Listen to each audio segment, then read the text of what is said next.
নমস্কার, উত্তর পূর্বাঞ্চলের বিশেষ কিছু সংবাদ নিয়ে নর্থ ইস্ট নিউজে আপনাদের স্বাগত জানাই। মণিভূষণ চৌধুরী। বিস্তারিত সংবাদের আগে এক নজরে দেখে নেই আজকের সংবাদ শিরোনাম। শিলচর রামনগরে ভয়ঙ্কর পথ দুর্ঘটনা, মৃত 2, গুরুতর আহত 3। ঘটনাকে ঘিরে উত্তপ্ত পরিস্থিতির সৃষ্টি রামনগরে। বড়াইল ভিউ হোটেলে অগ্নিকাণ্ড, শিলচরে আতঙ্কের পরিবেশ। নদীতে স্নান করতে গিয়ে সলিল সমাধি কিশোরের, সোনাই অঞ্চলে শোকের ছায়া। দুষ্কৃতীর প্রাণঘাতী হামলায় আহত পানিভরা বস্তির অসহায় শঙ্কুর অভিদাস, দোষীদের উপযুক্ত শাস্তির দাবি। এবার বিস্তারিত সংবাদ। শিলচর রামনগরে বৃহস্পতিবার 3টে নাগাদ এক ভয়ঙ্কর সড়ক দুর্ঘটনা সংঘটিত হয়। বিকেল 3টের ঘটনায় 2 জনের মৃত্যু ঘটার পাশাপাশি 3 জন গুরুতর আহত হওয়ার খবর পাওয়া গেছে।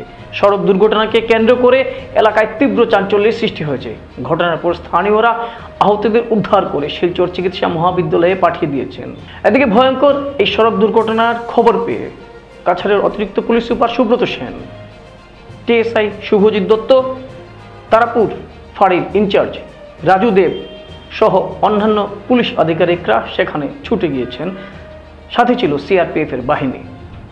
ঘটনাস্থলে পৌঁছে মৃতদেহ উদ্ধার করে শিলচর মেডিকেল কলেজ হাসপাতালে প্রেরণ করা হয়েছে।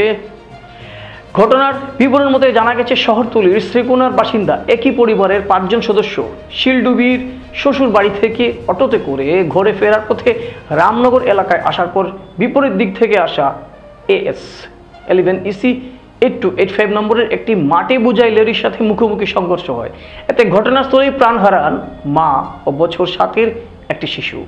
এদিকে ঘটনায় আহত 3 জন শিলচর চিকিৎসা মহাবিদ্যালয়ে সংকটজনক অবস্থায় চিকিৎসাধীন রয়েছেন বলে জানা গেছে। নর্থ ইস্ট নিউজের বড়াইল ইনচার্জ সুরজিৎ চক্রবর্তীর প্রতিবেদন।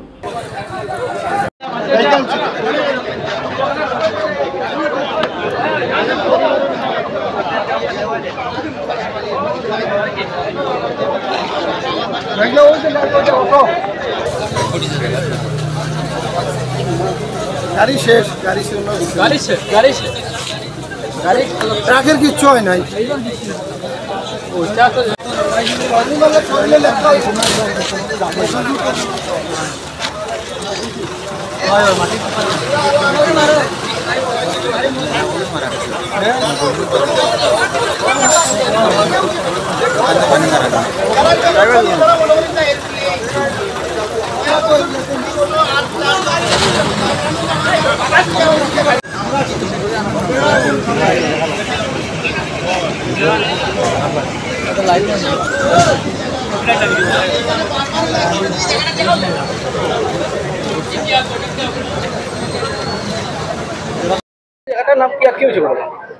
এই জায়গাটার নাম হলো রামনগর নয়া রাইসবিটি। এখানে আজকে একটা অটো অ্যাক্সিডেন্ট হয়েছে। দুঃখজনক 2 জন মানুষ স্পট মারা গেছে। 3 জন জখম আছে, তারাও খুব মানে রিক্সে আছে, তারা বাঁচবনি ঠিক নাই, কন্ডিশন খুব খারাপ তারা। আর অটো গাড়িটা ধাক্কা মারছে একটা ট্রাকের সঙ্গে। আর আমরা এটাও দুঃখিত যে আমরা টাইমলি আমরা অ্যাম্বুলেন্স আইছে না, এখানে অ্যাম্বুলেন্স আমরা পাইছি না পাবলিকে। তারপরে আমরা প্রাইভেট অ্যাম্বুলেন্স দিয়ে পাঠানো হয়েছে তারারে। লাস্টে আমরা একজন স্পট ডেট যে তারা আমরা প্রাইভেট অ্যাম্বুলেন্স দিয়ে পাঠাইছি। আর একটা বাচ্চাও এখানে স্পট ডেট হয়েছে। আর 3 জনকে হসপিটাল নেওয়া হয়েছে। আর অ্যাক্সিডেন্টটা কিরকম হয়েছে আমরা কেউ দেখছি না। অ্যাক্সিডেন্ট হওয়ার পরে এখানে সব মানুষ আইছি। যা সন্দেহস্থলে একটা গাড়ির একটাই রাখা হয়েছে, তাও মাটি টিপার একটাই রাখা হয়েছে। তাও এটা কোনো সিওরিটি নাই যে এটা গাড়ির লোক অ্যাক্সিডেন্ট হয়েছে না বা অন্য কোনো গাড়ির লোক অ্যাক্সিডেন্ট হয়েছে। এরা মানুষ হলো শ্রীকোনার মানুষ। আমরা যতক্ষণ এখন পর্যন্ত খবর পাইছি তারা বাসা হইলো শ্রীকোনার বাসা, শ্রীকোনার মানুষ তারা। তার নাম আমরা এখনো জানি না, কারণ আমরা তো এখানে রামনগরে শ্রীকোনার মানুষের নাম জানে না তারা সবে। অটোর মধ্যে আমরা জানি না, আমরা তো 5 জন জানি, 60 জন ড্রাইভারও বোধহয় জখম হয়েছে। 60 জন না 5 জন মানুষ আসলো তারা। আমরা স্পটে ডেট পাইছি 2 জন আর 3 জন পাইছি আমরা জখম। 2 ঘন্টা বাদে ফেয়ার 3 জনের কন্ডিশন খুব বেশি খারাপ। তারাও মানে উপরওয়ালা তারা বাঁচাও, কিন্তু তার কন্ডিশন খুব বেশি খারাপ। কিন্তু তারা আপনার কি বিবাহ, চাকরি, সন্তানের পড়াশোনা হচ্ছে না, পারিবারিক কলহ, জমি সংক্রান্ত বিবাদ লেগেই থাকে, বশীকরণ চাইছেন, এইসব নিয়ে আর চিন্তা করবেন না, আমি আছি। প্রত্যেক মানুষের জন্মের তারিখ, জন্মের সময়, জন্মস্থান থাকে। এগুলো আসলে কী ছিল তা অনেকেই মনে থাকে না। তার জন্য ব্যবস্থা আছে জ্যোতিষশাস্ত্রে। হস্তরেখা বা হোরা চার্টের মাধ্যমেও সব সমস্যা ঠিক করা যায়। নমস্কার, আমি অ্যাস্ট্রোলজার ডক্টর পঙ্কজ শাস্ত্রী আছি আপনার পাশে 100%। আপনাদের বিভিন্ন সমস্যা সমাধানের জন্য আমি কলকাতা, ত্রিপুরার পাশাপাশি শিলচর ও তার আশেপাশের জনগণের সেবা দিয়েই চলেছি। তাই দেরি না করে আজই আপনার হাতে রাখা মোবাইল ফোনকে কাজে লাগান। এই স্ক্রিনে দেওয়া 8240676475 মোবাইল নম্বরে যোগাযোগ করুন, অথবা শিলচর দাস কলোনি পঞ্চায়েত রোডের মেইন রাস্তা থাকা হাউস নাম্বার 221-এ চলে আসুন। ধন্যবাদ। আপনি কি আপনার ঘর কিংবা প্রতিষ্ঠানকে সুন্দর করে গড়ে তুলতে চাইছেন আর সাথে চাইছেন ভালো ও সুলভ মূল্যে প্রয়োজনীয় সামগ্রী ক্রয় করতে? তাহলে দ্বিতীয়বার না ভেবে আজই চলে আসুন শিলচরের দাস কলোনিতে অবস্থিত ঋতুরাজ ট্রেডিং কোম্পানি, অথবা সোনাই রোডের খালেদ ভবনের বিপরীতে বাইক সেন্টারের পাশে সমীক্ষা ট্রেডিং কোম্পানি। এই উভয় স্থানে tiles, sanitary items, chimney, water purifier, CPVC, uPVC, PVC items, ডোর উডেন, সিনটেক্স সহ অনেক বিখ্যাত ব্র্যান্ডের সামগ্রী সুলভ মূল্যে পাওয়া যায়। আপনারা আসুন, যাচাই করুন ও ঘরকে সুন্দর করে গড়ে তুলুন। বিশদ বিবরণের জন্য যোগাযোগ করুন 9401432969 ও 6377990269 নম্বরে। ধন্যবাদ। শিলচর বড়াইল ভিউ হোটেলে অগ্নিকাণ্ড, এলাকা জুড়ে আতঙ্কের পরিবেশ হলো সৃষ্টি এবং শিলচর শহরের চতুর্দিকে একথা শোনা যাচ্ছে। দমকল বাহিনী ও পুলিশের দীর্ঘ চেষ্টার পর আগুন নিয়ন্ত্রণে আসে। শিলচর বড়াইল ভিউ হোটেলে সংঘটিত ভয়ঙ্কর অগ্নিকাণ্ডের ঘটনাকে ঘিরে শিলচরের অনেক স্থানে ঘটনার চর্চা হচ্ছে। হোটেলের রান্নাঘরে সংঘটিত হয় এই অগ্নিকাণ্ড। ঘটনার পর হোটেলের ভিতরে আতঙ্কময় পরিবেশের সৃষ্টি হয়। হাহাকার পরিস্থিতির সৃষ্টি হয় হোটেলের ভিতরে থাকা লোকেদের মধ্যে। খবর পেয়ে তৎক্ষণাৎ ঘটনাস্থলে উপস্থিত হয় দমকল বাহিনী সহ পুলিশের লোকেরা। দমকল বাহিনী ও পুলিশ বাহিনীর দীর্ঘ চেষ্টার পরে আগুন নিয়ন্ত্রণে আসে। ঘটনাতে কোনো লোক হতাহতের খবর নেই, যদিও কয়েক লক্ষ টাকার সামগ্রী আগুনে পুড়ে ছাই হয়ে গেছে বলে খবর পাওয়া গেছে। রান্নাঘরের চিমনি থেকে আগুনের সূত্রপাত ঘটেছে বলে জানা গেছে। নর্থ ইস্ট নিউজের বরাক ভ্যালি ইনচার্জ সুরজিৎ চক্রবর্তীর প্রতিবেদন। নদীতে স্নান করতে গিয়ে সলিল সমাধি ঘটল এক কিশোরের। হৃদয় বিদারক ঘটনাটি সোনাই শহরে ঘটেছে। প্রতিদিনের মতো বৃহস্পতিবার বেলা 1:30 নাগাদ সোনাই বাজারের বাসিন্দা সজল চন্দ্র তার ছেলে সম্রাট চন্দ্রকে নিয়ে স্নান করতে ঘরের পাশেই সোনাই নদীতে যান। স্নান করার সময় হঠাৎ বছর 16 সম্রাট নদীতে তলিয়ে যায়। অনেক খোঁজাখুঁজি করে কোনো সন্ধান পাওয়া যায়নি। খবর দেওয়া হয় এসডিআরএফ বাহিনীকে। ঘণ্টা দুয়েক চিরুনি তল্লাশি চালিয়ে ঘটনাস্থলেই সম্রাটের নিথর দেহ উদ্ধার করতে সক্ষম হয় এসডিআরএফ। এই মর্মান্তিক ঘটনায় সোনাই বাজার অঞ্চলে শোকের ছায়া নেমে আসে। নর্থ ইস্ট নিউজের বিশেষ প্রতিনিধি হিফজুর রহমান বরভুইয়ার প্রতিবেদন।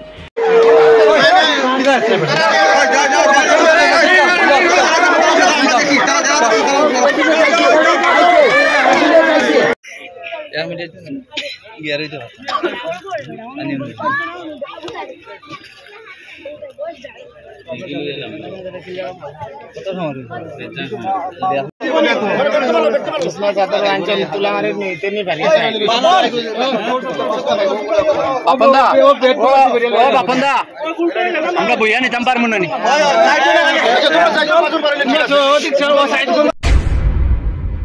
দুষ্কৃতীদের প্রাণঘাতী হামলার শিকার হয়ে আহত অবস্থায় শিলচর মেডিকেল কলেজ হাসপাতালে চিকিৎসাধীন রয়েছেন ধলাই বিধানসভার অন্তর্ভুক্ত নতুন বাজারের নন্দগ্রামের শঙ্কর বিদাস।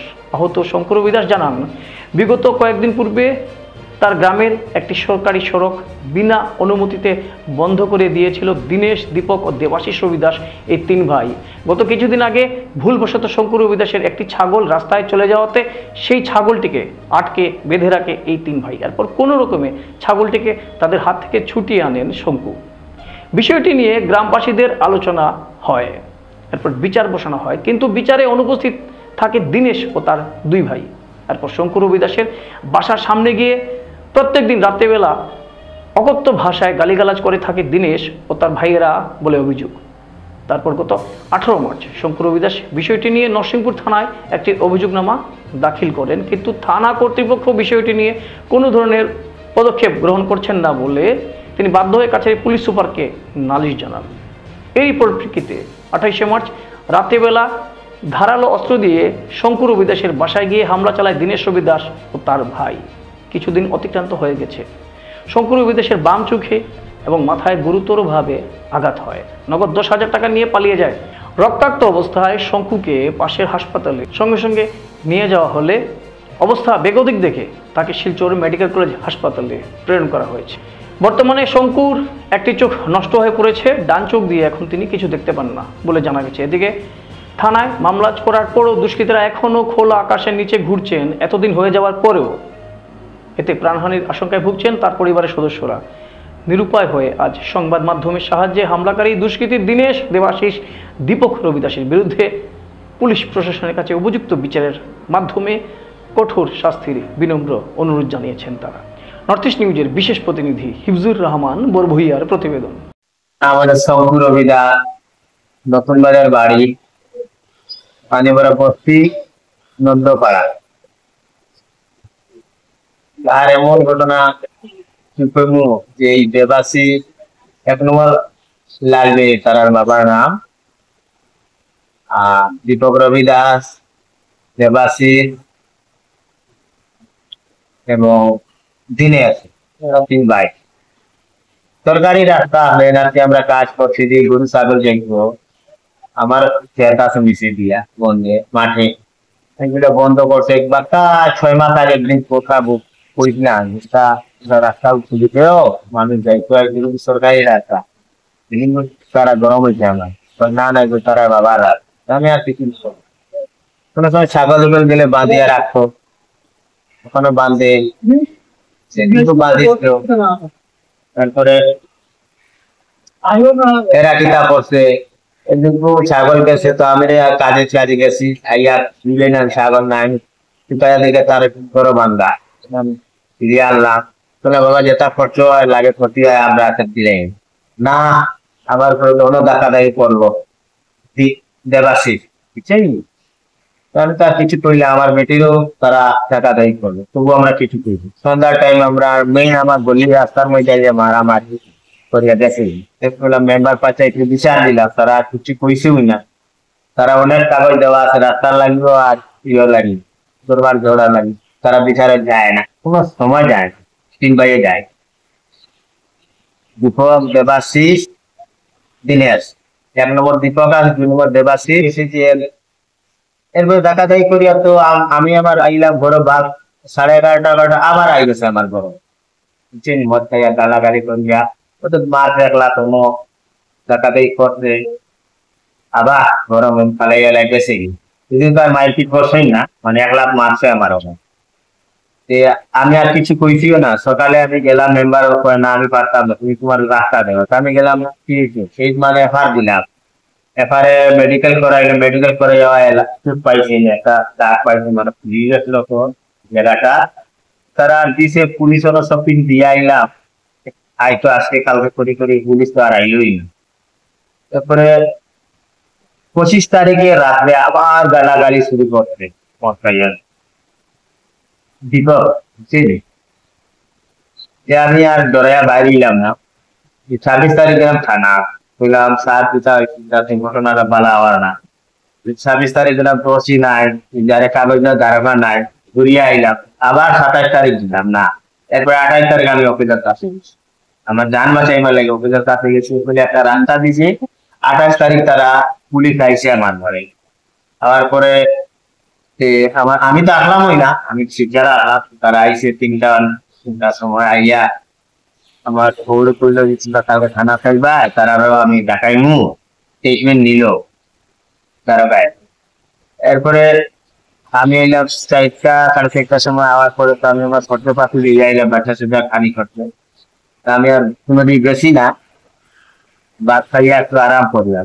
তো 6টা থেকে শুরু করছে, ডাল হয়েছে একটা, আর একটা ঠান্ডা লইছে। দীপক রবি দাস, গাইলার আয় বাইরও, সারা পাড়ার মানুষের সঙ্গে গাইলাস, আমার নাগা বাড়িও নাত মানুষ আছে, এরাও দেখছে। আমার ভাই তারাও সবে শুনে কই আমার সবে একটা, তুমি রাস্তা যাইও না, নাহলে মারবে।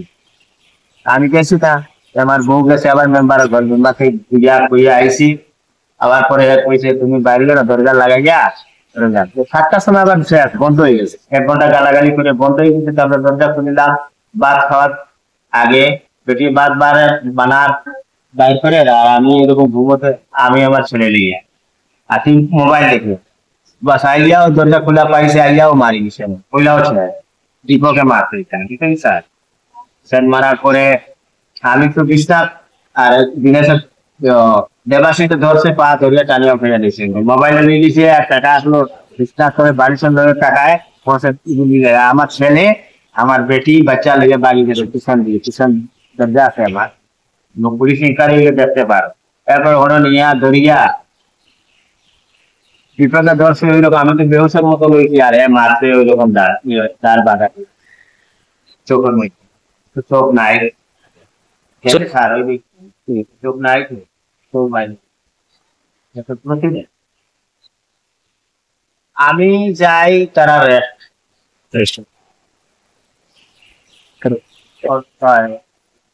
বিচার চাই এবং আমার জীবনটা বানাইয়া দেও। আমার বাচ্চা চাই, 3টা বাচ্চা আছে, এক বেটি আছে, তার ভবিষ্যৎ তারা বানাইয়া দেও, আর আমি কি পাচ্ছি। অনেক সময় বিভিন্ন গলি দেখবেন, যে গলি মেন রোড থেকে পাশে, এবং হঠাৎ করে দেখা যায় কিছু একটি বাড়ির দেয়াল সেই রাস্তার উপরে চলে এসেছে। প্রায় সময় দেখা যায় শিলচর শহর বা আশেপাশে বিভিন্ন স্থানে একই দৃশ্য, শ্রীভূমি শহর হোক, হাইলাকান্দিতে হোক, গুয়াহাটিতে হোক, প্রায় স্থানে দেখা যায় যে রাস্তা রয়েছে, রাস্তা পাশে যে গলি রয়েছে সেই গলিগুলি ছোট। এরপরে সমস্যা রয়েছে, গলির ভিতরে প্রত্যেকখানে দাদা প্রকৃতির কিছু মানুষ থাকেন। সেই দাদা প্রকৃতির মানুষেরা তাদের বাড়ির সীমানা দেয়াল এমন স্থানে নিয়ে আসেন যেটা হয়ে যায় রাস্তার উপরে। সেখানে ইম্পসিবল অ্যাম্বুলেন্স গাড়ি ঢুকতে, বা যদি কখনো কোনো অগ্নিকাণ্ডের ঘটনা ঘটে গাড়িও ঢুকতে পারবে না। একটু খেয়াল করে দেখুন, আমি যে কথাটা বলছি অনেক স্থানে এরকমই চোখে পড়ে, এবং সংখ্যা কম নয়, অনেক। আগামী দিনে প্রশাসনের সেই দিকে চিন্তা ভাবনা করা উচিত, কারণ 1-2টি বাড়ির সুবিধার জন্য অনেকগুলি বাড়ি বিপদগ্রস্ত হয়। প্রশাসন ভূমিকা নিক বলছেন অনেকেই। নর্থ ইস্ট নিউজ এই কথাটি তুলে ধরছে। ধলাই থানা এলাকার ইসলামাবাদ গ্রামের পশ্চিম ইসলামাবাদে ভয়ঙ্কর অগ্নিকাণ্ডের ঘটনা হলো সংঘটিত। অগ্নিকাণ্ডে পুড়ে ছাই ঘরে থাকা জরুরি নথিপত্র সহ আসবাবপত্র। বুধবার রাতে এক বিধ্বংসী অগ্নিকাণ্ডে সম্পূর্ণ ভস্মীভূত হয়ে গেল একটি নবনির্মিত বাড়ি। ঘটনাটি ঘটেছে ধলাই থানা এলাকার পশ্চিম ইসলামাবাদে। আগুনে হতদরিদ্র রহিমউদ্দিনের টিন ও বাঁশ দিয়ে নির্মিত ঘরটি পুড়ে ছাই হয়ে যাওয়ায় খোলা আকাশের নিচে এসে দাঁড়িয়েছে পরিবারটি।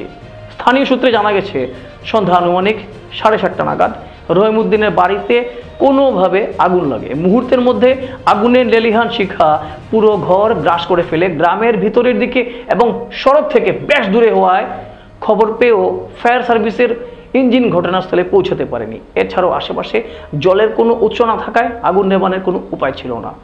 অগ্নিকাণ্ডের খবর পেয়ে ছুটে আসা শত শত গ্রামবাসী অসহায়ভাবে চোখের সামনে বাড়িটি পুড়িয়ে যেতে দেখেন। আকস্মিক এই অগ্নিকাণ্ডে ঘরের সমস্ত আসবাবপত্র, জামা কাপড় এবং গুরুত্বপূর্ণ নথিপত্র পুড়ে যায়। পরিবারটি একেবারে নিঃস্ব হয়ে পড়েছে। এমত অবস্থায় সর্বহারা পরিবারটি সরকারি সাহায্যের জন্য কাতর আবেদন জানিয়েছে। স্থানীয় বাসিন্দারাও এই হতদরিদ্র পরিবারটির পাশে দাঁড়ানোর এবং প্রয়োজনীয় সাহায্য পৌঁছে দেওয়ার জন্য প্রশাসনের কাছে অনুরোধ জানিয়েছেন। আকস্মিক অগ্নিকাণ্ডের ঘটনায় এলাকায় শোকের ছায়া নেমে এসেছে। নর্থ ইস্ট নিউজের বরাক ভ্যালি ইনচার্জ সুরজিৎ চক্রবর্তীর প্রতিবেদন।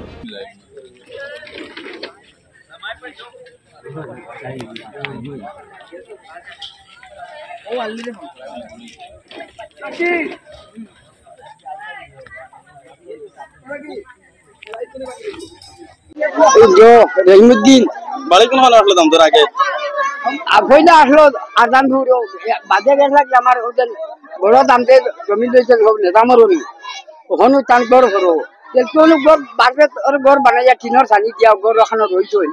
আর তাই কিন্তু আমার গড় ছাড়া আমি ভাড়া দিতাম নেদামের অনু ও আজকে গাড়ি লিয়ে গিয়া 2 গাড়ি মাল সারা লইয়া আইয়া মুড়িবার আদানের সময় আমি আইছি না গেছি না অন্তনে দৌড়ে গিয়ে আদান দিচ্ছি অন্তর আদান মা দৌড়িয়েছি নোয়া ঘটিয়া ভারী করে নিয়ে গেছি আমার মোবাইল ঠিক করিতে ও ঠিক করে আমি রবিজুলের দক্ষিণদারে লইয়া গেছে ও রাখিবর দোকানও আমার ভিডিও করেছে বাজার 2 আনিত আমার সালেন্দারে বিয়া নিত রান দিতাম ও আমি হবাই গেছি আর রবিজুলে ভাই দিয়েছে তাহলে গোফরাস লইছি শুনিও ভাই ছবি আসিল তোমার ঘুরির করে আগুন তৈরি দিয়েছি এখন সিলিন্ডার এগো কইন ইগো সিলিন্ডার খান তো না ইগো খালি ওই ওগো বর্ষা করে রাখিবর নি গেছি গ্যাস নিলে ওগো নিয়া দিতাম গ্যাস আনতাম আগুন লাগছে কিভাবে এগুলো বুঝছেন না না বড়াই গইন আইছেন না না সদ্য দায়িত্বপ্রাপ্ত ইন্টারনাল কোয়ালিটি অ্যাসুরেন্স সেল অর্থাৎ IQAC এর নতুন চেয়ারম্যান ডক্টর অরুন্ধতী দত্ত চৌধুরীকে সম্বর্ধনা জানালো IQAC রাধামাধব কলেজ। বৃহস্পতিবার শিলচরের সেই কলেজে আয়োজিত এক সম্বর্ধনা সভায় IQACর নতুন চেয়ারম্যান তথা কলেজের ভারপ্রাপ্ত অধ্যক্ষ ডক্টর অরুন্ধতী দত্ত চৌধুরীকে স্মারক সম্মাননা পুষ্পস্তবক প্রদান সহ উত্তরীয় পড়িয়ে সম্বর্ধনা জানানো হয়েছে। এদিন অনুষ্ঠানে বক্তব্য রাখতে গিয়ে বিভিন্ন বক্তা আশা ব্যক্ত করে বলেন ডক্টর অরুন্ধতী দত্ত চৌধুরীর সুযোগ্য তথা বলিষ্ঠ নেতৃত্ব রাধামাধব কলেজকে উন্নতি শিখরে নিয়ে যাবে এবং কলেজের সার্বিক কল্যাণে তিনি বলিষ্ঠ ভূমিকা পালন করবেন। এদিকে ডক্টর অরুন্ধতী দত্ত চৌধুরী তাকে সম্মানিত করার জন্য সকলের প্রতি কৃতজ্ঞতা প্রকাশ করেন ও কলেজের উন্নয়নে সহযোগিতা কামনা করেন।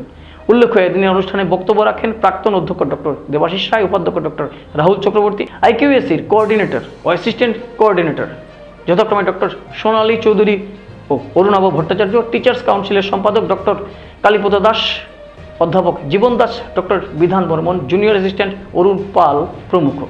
গোটা অনুষ্ঠান সঞ্চালনা করেন IQACর অ্যাসিস্ট্যান্ট কোঅর্ডিনেটর ডক্টর স্বর্ণালী রায়চৌধুরী। নর্থ ইস্ট নিউজের প্রতিনিধি অমল ঋষির প্রতিবেদন। Indeed a nice gesture, but I have heard many such things that you have said appreciating. Okay, don't appreciate me. My request is please appreciate my work. I am not very accustomed with such kind of appreciation. Right from my beginning, because I joined Radhamadhab College as a part-time lecturer in the year 1996, and for me this college is my next home. I love this college like anything. I get emotional sometimes, and work is something which is always a challenge for me. I like taking challenges, and I know obstructions will come. I know things are not always easy for me, but I like accepting challenges, and so I always go on with my duties and responsibilities with a fierce heart and with confidence. Because of my long tenure in this college, right from 1996 to 2005 as part-time teacher, then 2005 onwards as a permanent teacher, I was entrusted with many such responsibilities. I shouldered many such things in this college because I remain convener, now it is called convener, it was earlier called coordinator of different sales committees, and so I know many things about this college. Most of the non-teaching staff, some of them retired also. They are very known personalities to me. I know each and everyone. I know everything of this college, and I love this college like my next home. And this is, I'm telling from the core of my heart. So whenever I get an opportunity to do something for this college, I do it. That's all. I don't want to give you a long series of things that I have done for this college, because I don't consider these things as I have done or I have done something. But I always consider this as my duty, my responsibility, that I should contribute. And I always want to see Radhamadhab College shining bright, in Silchar town as an institution of excellence. And for that reason, whatever I shall be able to contribute, I shall. And I also give you promise, madam, that I'm in a transition phase. As you know, I'm just an in-charge principal, but still you have acknowledged me. Thank you for that. And whatever I shall be able to do in the context of IQAC, whatever you will ask me to do, or the vision that I have, if I can inculcate all these things, if I can materialize, if I get the scope to execute my plans, then I shall be really happy.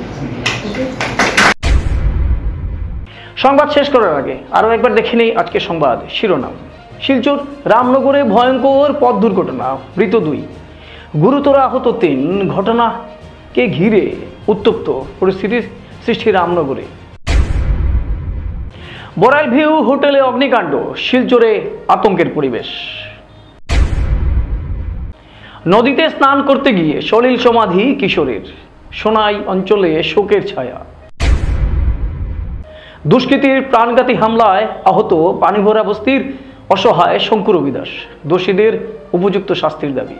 ACC নেটওয়ার্কের 279 নম্বর চ্যানেলে 24 ঘন্টা north east মিডিয়ায় বিভিন্ন সংবাদ, সঙ্গীত, নৃত্য, আসন, ক্রীড়া, চলচ্চিত্র, বিনোদনমূলক বিভিন্ন বিষয় প্রচারিত হয়ে থাকে। আপনাদের যে কোনো বিজ্ঞাপন, সংবাদ, সঙ্গীত ইত্যাদি প্রচারের জন্য আমাদের সাথে যোগাযোগ করুন। এসিসি নেটওয়ার্কের 279 নম্বর চ্যানেলের পাশাপাশি সোশ্যাল প্ল্যাটফর্ম ইউটিউব ও ফেসবুকে নর্থ ইস্ট নিউজ বাংলা নামের পেজেও আমাদের সংবাদ প্রচারিত হয়ে থাকে। সেখানে কমেন্টের মাধ্যমে আপনার মোবাইল ফোন নাম্বার তুলে ধরুন। আমাদের প্রতিনিধি আপনার সাথে অবশ্যই যোগাযোগ করবেন। ভারতের উত্তর পূর্বাঞ্চলের পাশাপাশি অন্যান্য স্থানের বিশেষ কিছু খবরের জন্য দেখতে থাকুন নর্থ ইস্ট নিউজ। ধন্যবাদ।